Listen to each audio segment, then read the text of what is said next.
안녕하세요. 지식대마왕입니다. 오늘은 비극적인 최후를 맞은 장기 집권 독재자 탑6를 다룰 예정입니다. 영상을 시작하기 전에 여기 나오는 순위는 잔혹성, 무능, 부패 등과 전혀 상관없고 오래 집권한 독재자일수록 상위권에 위치했음을 밝힙니다. 그리고 자연사한 독재자는 제외했습니다.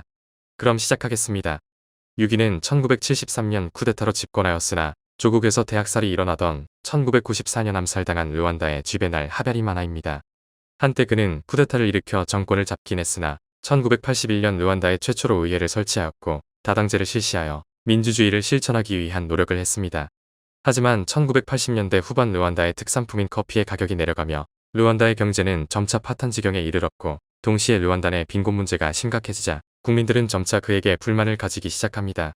그런데도 그는 본인의 권력 유지를 위해 부정선거를 자행했고 본인을 반대하는 후치족과 르완다 내 타 종족인 투시족을 숙청하며 장기 집권을 공고히 합니다. 이에 많은 국민들이 해외로 나아가 무장투쟁을 진행하며 정부군과 충돌했고 이 과정에서 수백만 명이 학살당하는 르완다 대학살이 발생했습니다. 이때 더 많은 투치족을 죽이기 위해 음모를 꾸미던 후치족 강경파에 의해 하베리마나 대통령은 암살당합니다. 5위는 부통령 재임 중이던 1979년 권력승계로 집권하였으나 2003년 미국의 침공으로 실각하였고 사로잡혀 2006년 교수형으로 사망한 이라크의 사담 후세인입니다. 부통령 재직 시절에는 석유 국유화를 주도 면밀하게 시행하면서 동시에 유가 부행에 앞장섰으며 고유가로 얻은 수익을 바탕으로 사회 인프라를 대대적으로 정비하여 이라크의 1인당 국민소득을 중상위권 국가로까지 성장시켰고 아울러 정치적 반대파와 적극적으로 대화하며 사회를 안정시킨 유능한 인물로 평가받았지만 막상 대통령이 되고 나서는 독재자로 흑화하더니 부통령일 때 보여주었던 판단력과는 정반대의 능력을 보이며 이란 이라크 전쟁과 걸프 전쟁을 일으킴으로써 나라를 거덜내버렸고 쿠웨이트 강제점령에 분노한 다국적 연합군이 개입하면서 점차 몰락의 길을 걸은 인물입니다.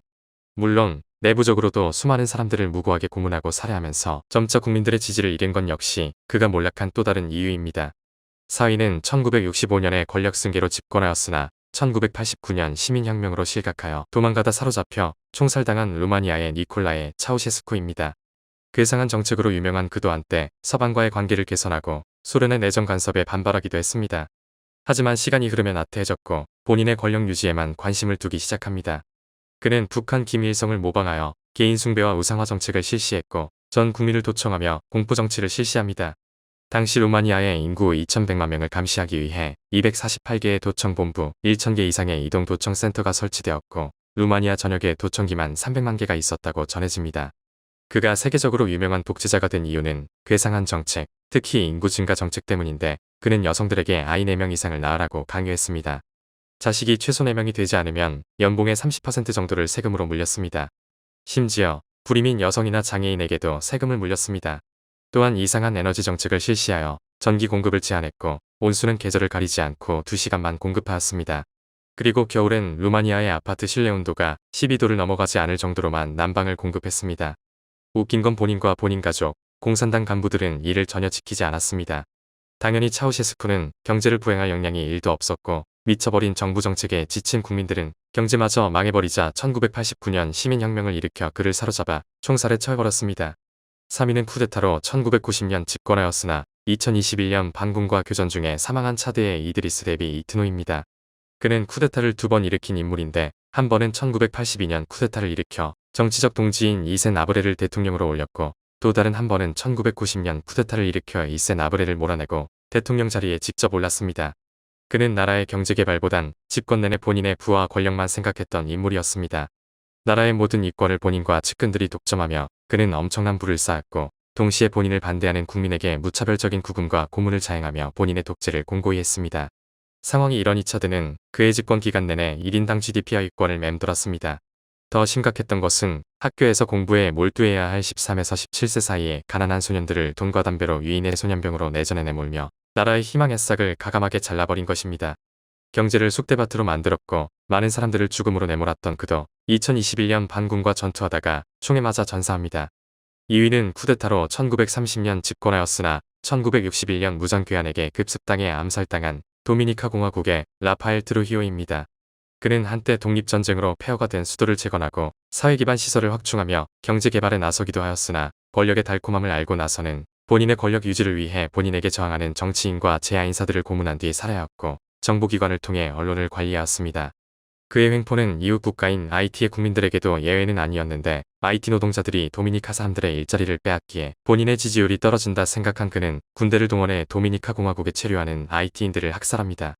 이는 파슬리 대학살로 불리고 학살이 진행된 6일 동안 희생된 하이티인은 12,000명이었습니다. 아울러 돈 욕심도 상당하여 한때 도미니카 공화국에 위치한 회사의 절반과 전체 농경지의 3분의 1을 보유한 그의 재산은 현재 가치로 76억 달러, 우리 돈으로 10조 원일 정도로 상당했습니다. 결국 그의 사치와 잔혹함에 많은 사람들이 질리기 시작했고 참다 못한 한 청년에게 1961년 고향마을에서 운전을 하던 중 암살당합니다. 워낙 공포정치로 사람들을 잔혹하게 탄압했고 부정부패도 상당하였기에 한동안 도미니카 공화국 하면 많은 사람들에게 트루이오가 연상될 정도였다고 합니다.